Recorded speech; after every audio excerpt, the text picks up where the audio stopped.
Assalamu alaikum rahmatullahi wa barakatuh. Welcome to today's Sufi meditation and Sohbet on this Monday, the 29th of May 2023. I hope you are all well wherever you are tuning into this from.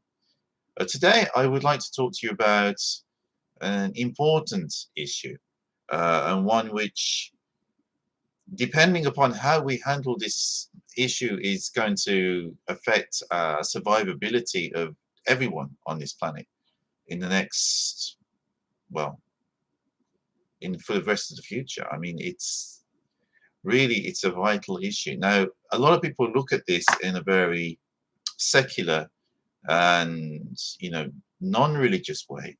And sometimes when you raise the matter amongst religious people, they will question, well, what is this to do with Islam, or what is this to do with spirituality? Actually, I mean, this particular matter is deeply rooted in spirituality. And when people were more spiritually based in their lives, this wasn't so much of an issue as it has become. The matter I'm talking about is, of course, the environment, the preservation and maintenance and looking after of our environment. Now, there's obviously only so much when it comes to environmental matters that are within our capacity to be able to affect, because we are talking about something which, to a large extent, is natural and outside of our control. This is not the area to which I'm referring to. But those things which we can affect, those things which we do have a provable impact upon in a negative way, we need to reconsider our actions. And I take this from our spiritual teachings in Islam. And also, this first point that I'm going to mention, it's a broadly Abrahamic point. You could actually go back to the Old Testament of the Bible, to the book of Genesis, and it tells us in the book of Genesis that God put Adam upon the earth and human beings as stewards of the earth. We are therefore caretakers of the earth that Allah has created for us. And in the Holy Quran, Allah subhanahu wa ta'ala tells us, it is He who created for you all of that which is on the earth. But that does not mean that we use it selfishly.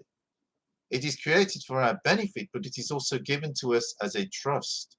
There is a concept within Islam of waqf that we use when it comes to things like mosques, but not only mosques, any kind of charitable trusts, foundations. Some in Indonesia, you've got pesantrens, which have got lands around them, which are used for farming for the benefit of the community, where they grow rice and other crops. All of these things come under the concept of waqf. Waqf in English is a trust. It is something which is looked after in trust, not in a selfish way, not in a way which is just to make a profit. The whole earth is a kind of waqf that has been entrusted to human beings.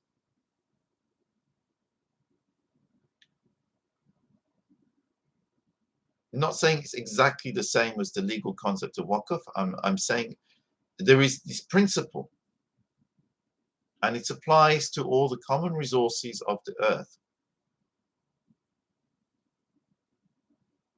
We are entrusted as stewards, Khalifa, deputies of Allah in looking after the earth. We therefore, each of us, have a responsibility to protect and care for that which is it of our environment, which we have an influence over, which we have the power or ability to either improve or to damage through our own actions or those of our family and community. Allah subhanahu wa ta'ala tells us in the Holy Quran that we need to be balanced and moderate in how we use the resources which Allah subhanahu wa ta'ala has entrusted to us for our well-being and for our needs and for those of our communities. Eat and drink, but be not excessive. Indeed, He, Allah, likes those who does not like those who commit excess. Indeed, Allah does not like those who commit excess. This is in the Holy Quran, Surah 7, Ayah 31. The Prophet Muhammad also told us in a hadith that people who go to extremes will destroy themselves. Now, he was talking there about extremes in religion. But these extremes can be in anything. If we go to extremes in anything, we will end up destroying ourselves, even if we go to an extreme in a good thing. Apples might be good for you, but if you go to an extreme and just eat apples all of the time and nothing else, you have a problem. It's not going to be good for you in that situation. Human beings need a balance. There was someone who tried eating carrots, only carrots, because carrots were good for him, and he only ate carrots. After doing this for a while, his skin started to turn orange. Human beings are a balanced creature. We are supposed to, everything we do is supposed to be in a balance. Even our prayers, within the religious aspect, we're supposed to pray, but not pray all of the time. We're supposed to fast, but not fast all of the time. Prophet Muhammad actually said to some people who came to him and said, I'm going to pray all of the time, and I'm going to fast all of the time. And there was another one, let me think what it was. This is mentioned in our hadith, you know. And the Prophet Muhammad says, you are not from my religion. You are not from my religion if you behave in this way. Prophet Muhammad taught us to lead a balanced life, to be balanced in everything we do, and that includes the resources that we use from the earth, that we're not supposed to take them in a way which is excessive and destructive to the earth around us. If we need iron, yes, we can mine some iron ore. We can mine what we need and make it into something that is useful for us. But we shouldn't be just making junk with them. We should be using that for things which are useful and beneficial. And then when we've finished with that, recycling it into something else, because iron, once it's made into iron or steel, it doesn't end its usefulness when that particular item that's made with it is no longer useful to us.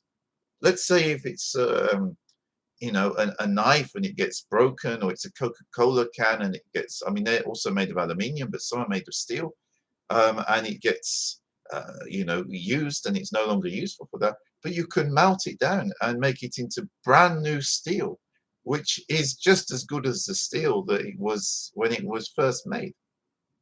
There's the beauty of metals, that you can actually make them back, just by melting them down. And you actually use less energy to melt down existing metal and turn it into new metal than if you melted down the iron ore or whichever ore it was to make that metal. I think this is especially true of aluminium, which used to be a very difficult metal to create. And it was only through a process of using, I think it was electrolysis within the process of making the aluminium, that they were able to make it in commercial quantities. So it uses a lot of energy to create aluminium. And this is why aluminium was one of the first metals that became widely recycled. But if you look in nature, everything recycles in nature. The plants, they grow, whether it's plants or trees, the fruit on them. Those plants get eaten by animals to eat plants, and insects to eat plants. And they also get eaten by something else. And then those creatures die and they go back into the earth. And also some of the plants, they also fall to the earth, some of the dead leaves and the dead branches, and it rots down into the earth. And the nutrients are returned and they're taken back up by plants and grown into new plants. This is how nature works. Nothing is wasted. What is the waste of one creature becomes the food of another. Even if you look at aphids, if anybody who's a gardener who's listening to this knows how annoying aphids are. But aphids, they tap into the sap of the leaves and they drink it. And they do it to extract the sugars and the nutrients from those leaves and from those stems. But there's too much water, so they excrete the water. And this is their like excrement. But it is sweet and it's nutritious. Ants actually eat that. It's a food for the ants. And it's called honeydew. And yet it's waste for the aphids.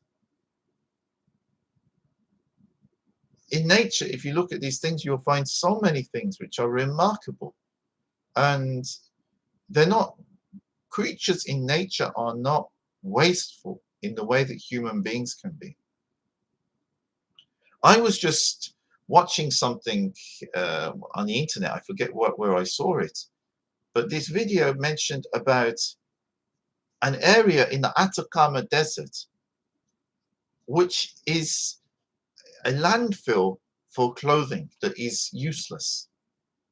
It's broken clothing that's been sent to them in vast quantities from Europe and from America and from elsewhere. And this clothing is landfilled and it piles up in the desert. You can actually see it on the satellite images of the Atacama Desert.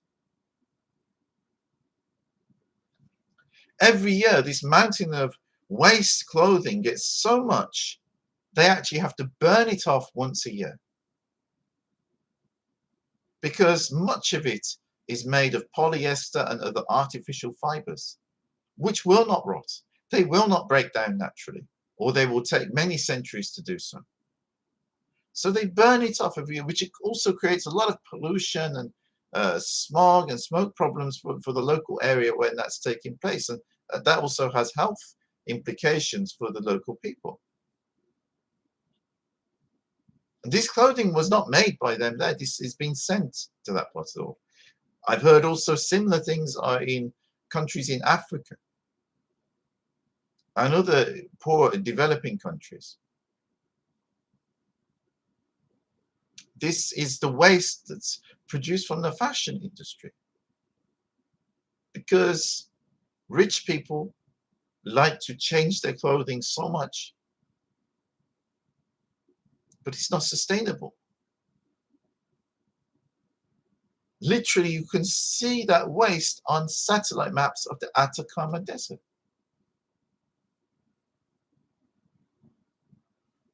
That's a huge implication of the actions and decisions that we make. And it is possible to change that. If we change how we organize the fashion industry, how we buy clothes, what we make the clothes from, that situation does not have to exist.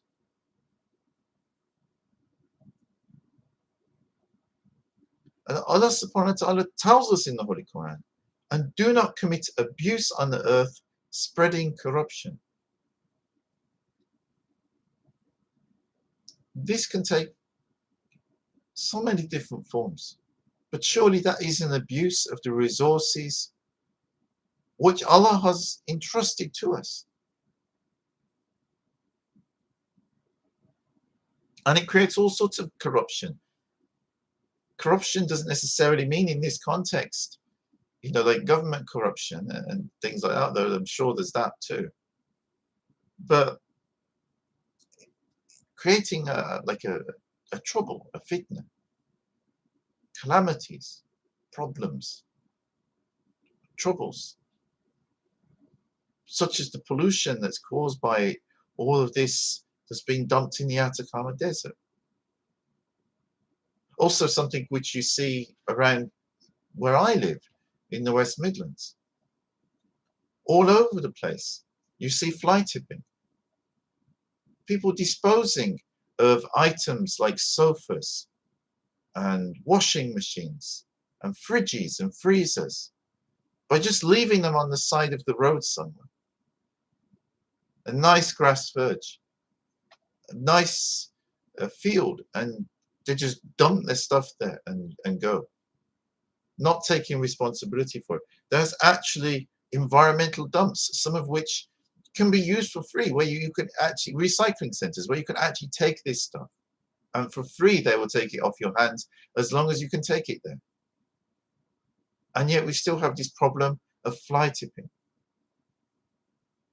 And that's here in a developed country, where we have a lot of rules and regulations, and if these people got caught doing that, they would be in a lot of trouble and be heavily fined.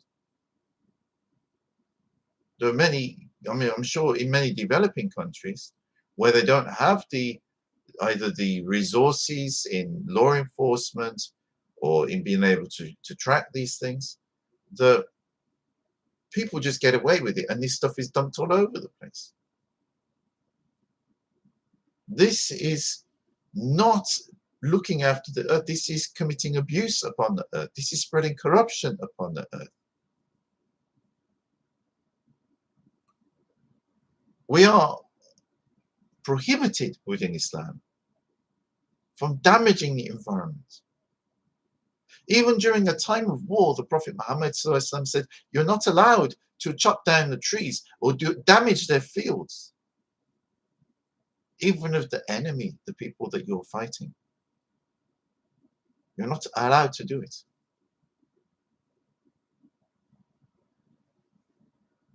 This is the respect within Islam that we have for nature, for the earth, for the natural resources that we all depend upon. And you compare this to how during the Vietnam War, Agent Orange was sprayed across huge areas of the rainforest in order to defoliate the trees so that the enemy couldn't hide in the forest. This is haram. It's forbidden in Islam to do that, even in a war. Let alone when it's not a war. We are not allowed to harm the environment.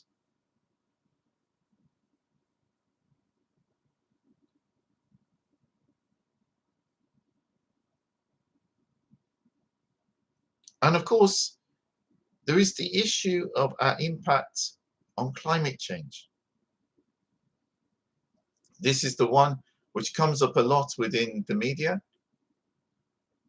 Climate change is still debated by some people as to how much of an impact that we have on climate change. But at the same time, it is clear that when we are emitting the vast quantities of pollutants that we are, it is going to have an impact upon the weather and the climate, and there's a lot of data to support that.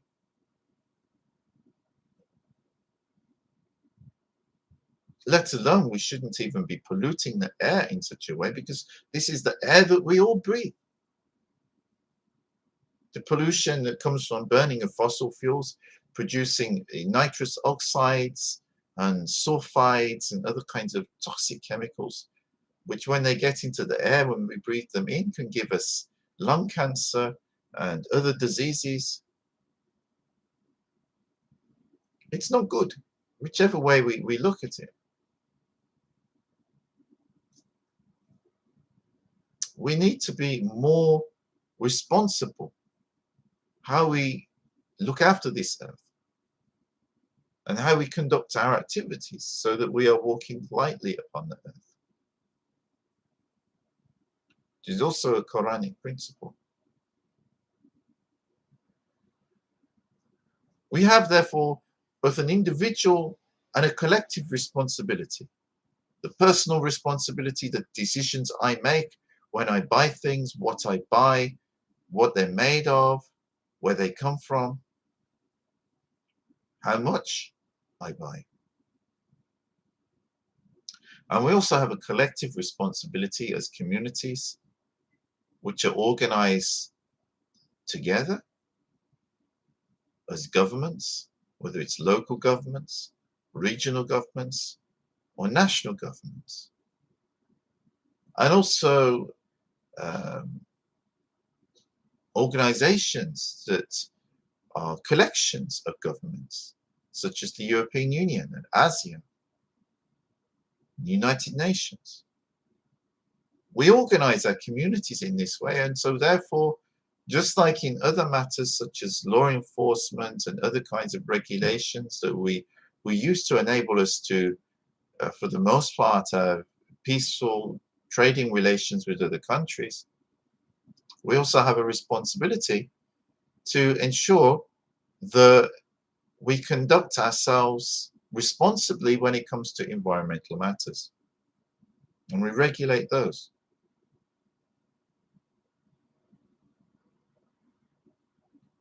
In a hadith, the Prophet Muhammad ﷺ told us that the world is beautiful and green, and verily Allah, be He exalted, has made you His stewards in it. This is a hadith in Sahih Muslim. Discussing these issues, raising awareness, is a responsibility of all of those of us within the society who have some understanding of them, in order to try to change people's consciousness of these matters, so that we may improve the situation. There are so many practical things that each of us can do, such as recycling, reducing waste. I mean, how many times have you been somewhere and an event has been held and there's so much stuff that didn't really need to be there? It was over the top. There was 2 or 3 times the food that was required for the event. That could have been planned better to reduce food waste. Or the food can be parceled up and given to some homeless shelter or someone else that could make use of that food, so it wouldn't be wasted. Or the food could at least be recycled and composted after it's being, whatever is wasted. But if we reduce the amount in the first place so that we produce less waste, because if it's several times what it's possible for the people who attend the event to eat, it's too much. It might make a good show, but it's a waste. Also, there's other things which can be done, which can reduce other kinds of waste from those kind of events.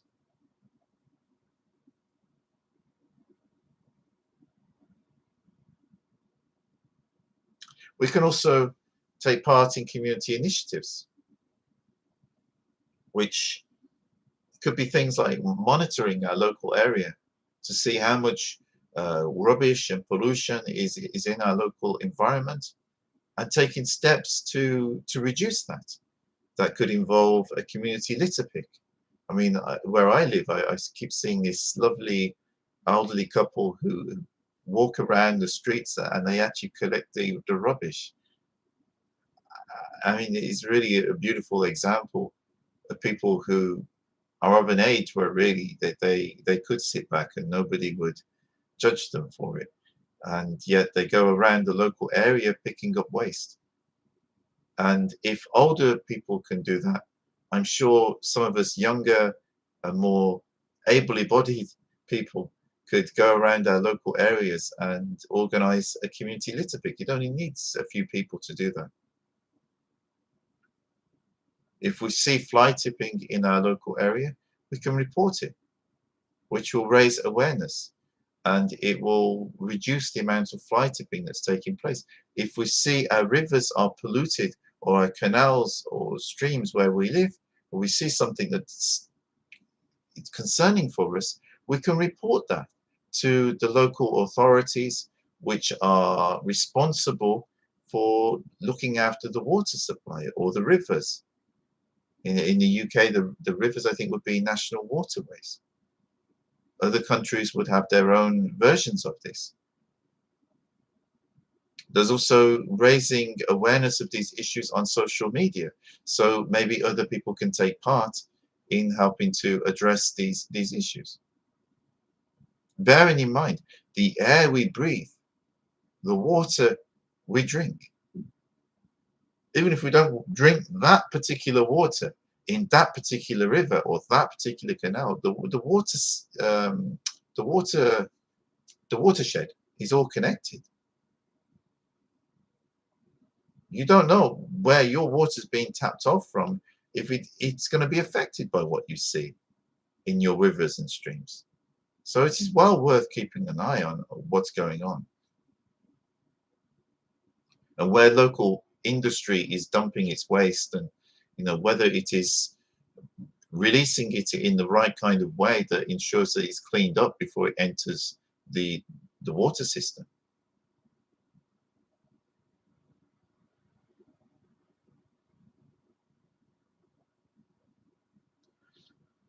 So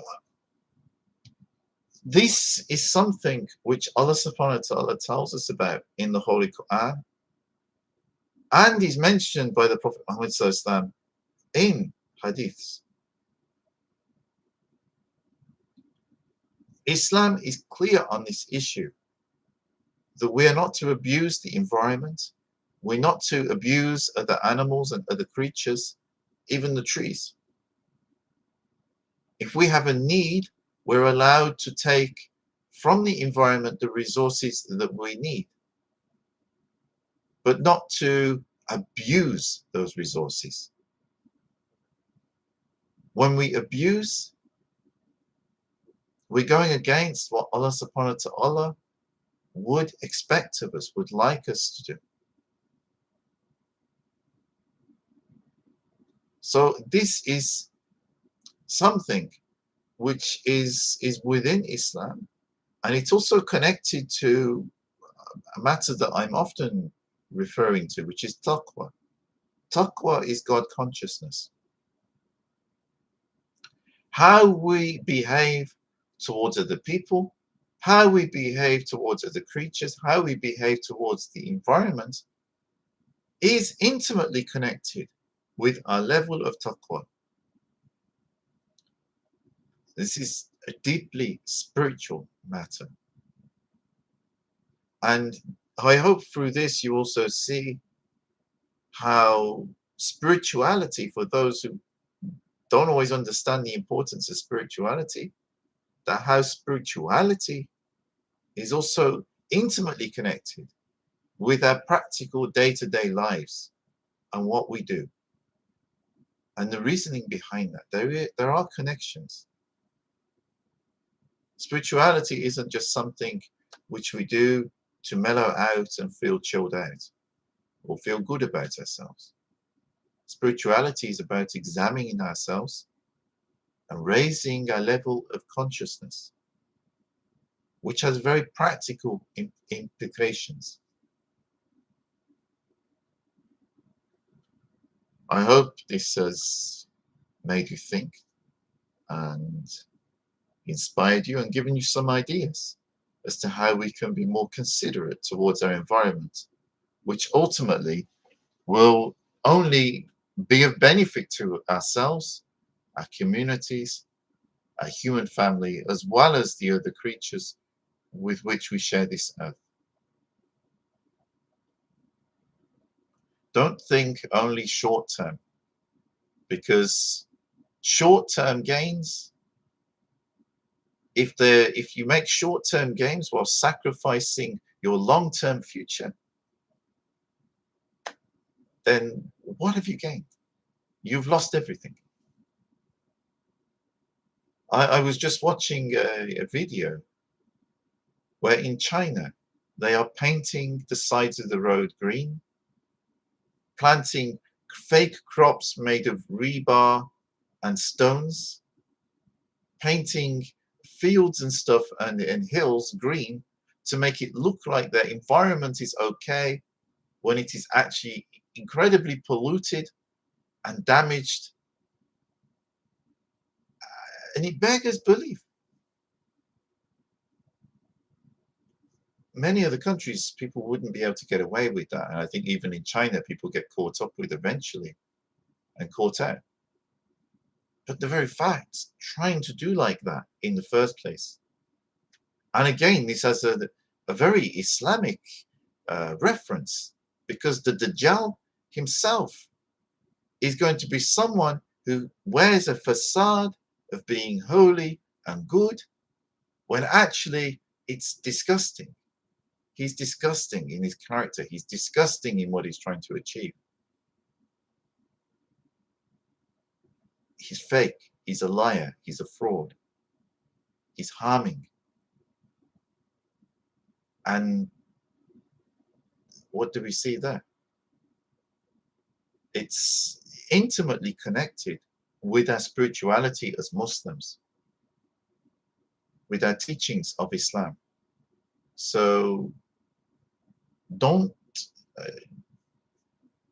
destroy the environment, and be careful about anything that we're doing which may be having a harmful and negative impact upon our environment. Because any harm we cause to the environment is ultimately, it's going to come back to bite us, because we live within that environment. We get our food from the environment. We get our air from the environment. We get our water from the environment. If these aren't clean, our health will be ruined. Our children's health will be ruined. How are we going to come back from that? It's going to take a very long time. And in the meantime, you're going to have generations of pain and suffering.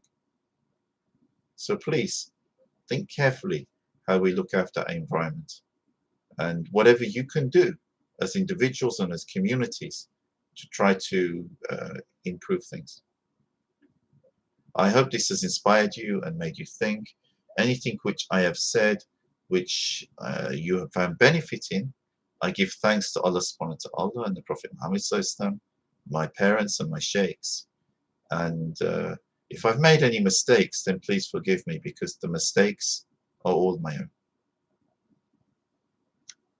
I will do a bit of zikr before closing. And we should always check our intentions. نويت الأبين، نويت الأسرة، نويت القوة، نويت الاعتكاف، نويت السلوك، نويت الرياضة لله تعالى في هدى الجميع. You don't have to read this little formula that I read, but at least to check your heart and check your intentions are pure, and you're doing this purely for the pleasure of Allah subhanahu wa ta'ala. We begin with the recitation of the Kalama Shahada. Ashhadu an la ilaha illallah wa ashhadu anna Muhammadan abduhu wa rasuluhu. Ashhadu an la ilaha illallah wa ashhadu anna Muhammadan abduhu wa rasuluhu. Ashhadu an la ilaha illallah wa ashhadu anna Muhammadan abduhu wa rasuluhu. We seek Allah's forgiveness with the recitation of Astaghfirullah. Astaghfirullah, Astaghfirullah, Astaghfirullah, Astaghfirullah, Astaghfirullah, Astaghfirullah, Astaghfirullah, Astaghfirullah, Astaghfirullah, Astaghfirullah, Astaghfirullah, Astaghfirullah, Astaghfirullah, Astaghfirullah. Astaghfirullah, astaghfirullah, astaghfirullah, astaghfirullah, astaghfirullah, astaghfirullah, astaghfirullah, astaghfirullah. Astaghfirullah العظيم الذي